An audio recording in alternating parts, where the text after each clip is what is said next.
পুরা কেক মাইনা অবস্থা খুব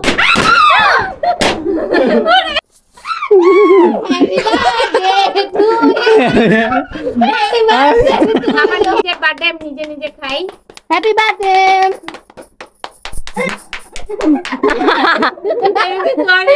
Happy birthday to me, happy birthday to me, wish you many many happy returns of the day. আমাকে wish করো সবাই, বলো আন্নি শুভ জন্মদিন। দেখতে দেখতে কতটা বছর চলে গেল গাইস, জীবন থেকে আরও একটা বছর চলে গেল। যদিও আমরা ভাবি যে জন্মদিন মানে আমাদের বয়স বাড়ে, আসলে না, আমাদের বয়স কমে যাচ্ছে, মানে এই দুনিয়াতে থাকার একটি বছর আরও কমে গেল। যাই হোক, আনন্দের দিনটা আর অন্য কিছু নাই বলি মন খারাপ না হয়। তো সব কিছু মিলিয়ে আজকের বার্থডেটা একদমই পুরাই সারপ্রাইজিং ছিল, কারণ আমি অনেকটাই সিক ছিলাম। আমি তো এইবার একদমই বার্থডে সেলিব্রেশন করতে চাই নাই, কজ আমার এত মানে শরীর খারাপ ছিল। তারপরও আমার বোনরা ওরা অ্যারেঞ্জ করছে, মানে কেক কাটছিলাম, দেন কেক কাটার পরে তারা আরও আবদার করছে যে তাদেরকে বিরিয়ানি রান্না করে খাওয়াতে হবে। আর এখন বাজে অলমোস্ট রাত 12টা 1 আমি কেকটা কেটেছি, দেন তাদের আমাকে চটপটি করে খাওয়াতে হবে। তো ওইটার জন্য প্রিপারেশন চলতেছিল। আগে কেকটা কেটে নিচ্ছিলাম। তো কেক কেটে আমি চিন্তা করছি যে নিজেরটা নিজেই আগে খেয়ে টেস্ট করে দেখি।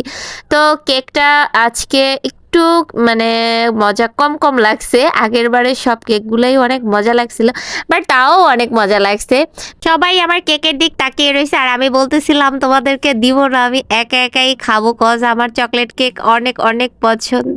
তো তারা আমার কথা শুনতেছিল না, তারা ফাঁকে ফাঁকে আবার একটু চকলেট নিজেরা নিয়ে খায় এবং আমাকেও খাওয়ায়। সব মিলিয়ে আজকে একদমই ভালোই লাগছে, আমার কাছে অনেক ভালো লাগছে। সবসময় তো আমি 3 থেকে 4টা অন্তত পক্ষে কেক কাটি, বাট এবার আমি একটাই কেক কেটেছি। দেশের এখন পরিস্থিতি তেমন একটা ভালো না, তো যার কারণে বাইরে কোনো ধরনের আমরা কোনো অনুষ্ঠানের অ্যারেঞ্জ করিনি, বাসার ভিতরেই জাস্ট কেকটাই কাটছি। আর কালকে মানে পরের দিন 1 ডিসেম্বর, তো তাদেরকে আমার চিকেন বিরিয়ানি রান্না করে খাওয়াতে হবে। তো এই যে এখন তাদেরকে চটপটি বানিয়ে খাওয়াতে যাচ্ছি। এখন বাজে রাত 2টা গাইস, আর এখন আমার কাছ থেকে তারা চটপটি খাবে, এটাই তাদের আবদার। তো তাদের আবদার আমি ফেলতে পারি না, যেহেতু তারা এত কিছু আমার জন্য অ্যারেঞ্জ করছে। এত কিছু বলতে আমার কাছে অনেক কিছু, হয়তো আপনাদের কাছে কম মনে হতে পারে। আসলে ছোট ভাই বোনের ভালোবাসা এটা আসলেই অনেক মধুর। সো এগুলা টাকার বিনিময় বা অনেক কিছুর বিনিময় হবে না।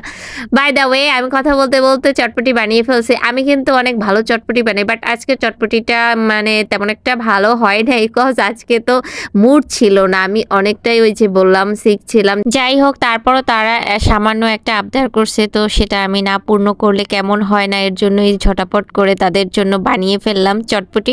আর কালকে চিকেন বিরিয়ানি তাদেরকে রান্না করে খাওয়াবো, আর সেই ভিডিওটা পার্ট 2তে আপনারা দেখতে পাবেন। তো এতক্ষণ আমার বকবক যারা শুনেছেন তাদেরকে অসংখ্য ধন্যবাদ। আর আমার জন্য সবাই অবশ্যই দোয়া করবেন, আমি সবার জন্য দোয়া করি। সবাই ভালো থাকেন, সুস্থ থাকেন, এবং নেক্সট একটা ব্লগে আপনাদের সাথে খুবই শীঘ্রই দেখা হয়ে যাবে।